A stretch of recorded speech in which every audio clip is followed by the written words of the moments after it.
और चलिए इसी बीच एक और बड़ी खबर आपको बता दें, बुलंदशहर से मिल रही है। हथियार कारोबारी के रिश्तेदार के ठिकानों पर एनआईए की रेड। सिकंदराबाद के मोहल्ला झारखंडी में एनआईए की बड़ी रेड पड़ी है। सिकंदराबाद के मोहल्ले में यहां पहलवान के घर एनआईए की छापेमारी। खुर्जा के असलहा कारोबारी रिजवान और कुर्बान का रिश्तेदार यहया पहलवान बताया जा रहा है। एनआईए ने कई संदिग्धों को हिरासत में लेकर अब पूछताछ के बाद छोड़ दिया है। मूसेवाला हत्याकांड से असलहा सप्लाई का लिंक एनआईए की तरफ से तलाशा जा रहा है और मूसेवाला हत्याकांड को लेकर एनआईए के निशाने पर गैंगस्टर और हथियारों के सौदागर हैं। तो एनआईए की छापेमारी और ये बड़ी जानकारी मिल रही है कि बुलंदशहर में हथियार कारोबारी के रिश्तेदार के यहां पर एनआईए की रेड पड़ी है। सिकंदराबाद के मोहल्ला झारखंडी में भी एनआईए की बड़ी रेड पड़ी है और सिकंदराबाद के मोहल्ले में यहया पहलवान के घर पर एनआईए की छापेमारी चली है।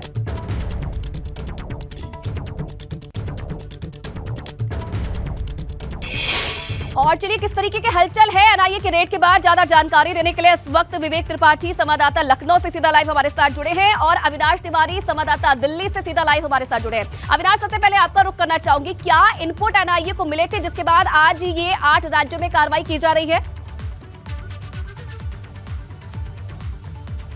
देखिए आयुषी, अगर बात करें तो एनआईए ने जब लॉरेंस बिश्नोई के साथ पूछताछ शुरू की तो तमाम सारे गठजोड़ देखने को मिले, जहां पे कई सारे राज्यों में जो गैंगस्टर हैं वो लॉरेंस बिश्नोई के जरिए हथियारों की सप्लाई करते थे, हथियारों की डील करते थे और ड्रग्स की भी डील करते थे। इसके बाद अगर बात करें तो लॉरेंस बिश्नोई के सबसे करीबी सहयोगी कुलविंदर से जब पूछताछ शुरू की गई तो ड्रग्स सिंडिकेट भी सामने आया और हथियारों की खरीद प्रयोग का भी सिंडिकेट सामने आया, जिसके बाद अब एनआईए आज 8 राज्यों के 72 शहरों में ये छापेमारी कर रही है, 72 जगहों पर ये छापेमारी कर रही है, जहाँ पे हथियारों की सप्लाई करने से जुड़े हुए जो लोग हैं, ड्रग्स तस्करी से जुड़े हुए जो लोग हैं और इसके साथ साथ जो गैंगस्टर्स हैं उनके यहाँ पे ये छापेमारी चल रही है, जिनमें अगर प्रमुख तौर पे बात करें तो काला जठेड़ी गैंग जो है जो कि पश्चिमी उत्तर प्रदेश में भी है, नीरज भवाना गैंग है जो कि दिल्ली एनसीआर में काफ़ी ज़्यादा सक्रिय है। तो इन तमाम सारे इन लोगों के इलाके में जो है छापेमारी की जा रही है, जिसमें उत्तर प्रदेश के कई शहर शामिल हैं, यहाँ पर भी छापेमारी चल रही है लगातार। और जो ड्रग्स सिंडिकेट है और हथियारों की सप्लाई के जो सिंडिकेट है इसी को लेकर के ये छापेमारी चल रही है, क्योंकि एनआईए को जिस तरीके से जब पूछताछ में इनपुट मिला कि जो तमाम सारे गैंग्स हैं जो अलग अलग राज्यों में फैले हुए हैं और अलग अलग राज्यों में लोगों को किडनैपिंग हो चाहे फिर लोगों के अंदर भय पैदा करने को,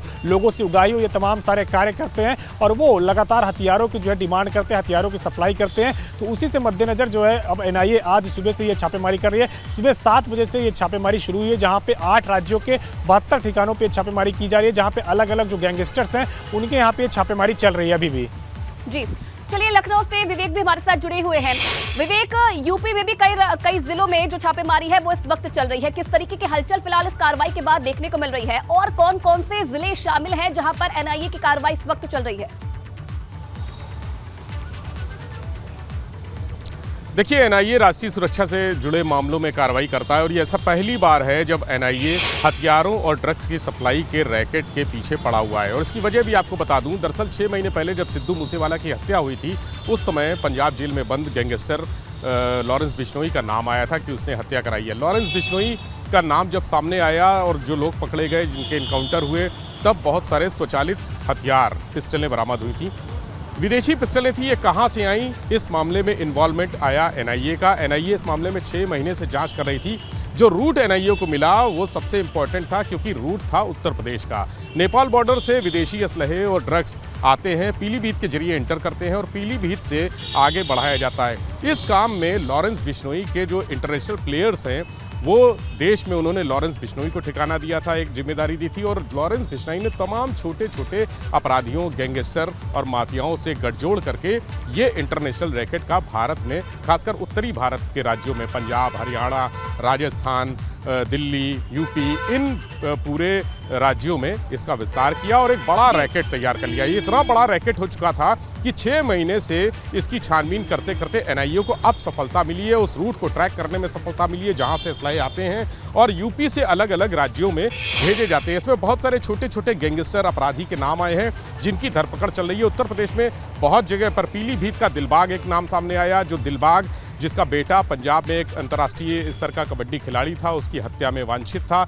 उसका नाम सामने आया, दिलबाग से पूछताछ की जा रही है, उसके बेटे के बारे में तलाश की जा रही है, उसकी छानबीन की जाएगी। लेकिन बहुत सारे इन लोगों से जुड़े हुए छोटे छोटे नाम सामने आ रहे हैं। यानी अब तक जो बड़े नामों के पीछे, इंटरनेशनल नामों के पीछे एनआईए पड़ती थी, अब बिल्कुल लोकल विवेक, एजेंसीज कहीं ना की कहीं मदद से कार्रवाई उसमें पूरी होने का छोटे-छोटे इंतजार हमें गैंगस्टर करना पड़ेगा और उसके बाद ही जानकारी मिल पाएगी क्या कुछ और खुलासे किए जाते हैं एनआईए की तरफ से। बहुत धन्यवाद आप दोनों का, विवेक आपका भी, अविनाश आपका भी, तमाम जानकारी के लिए।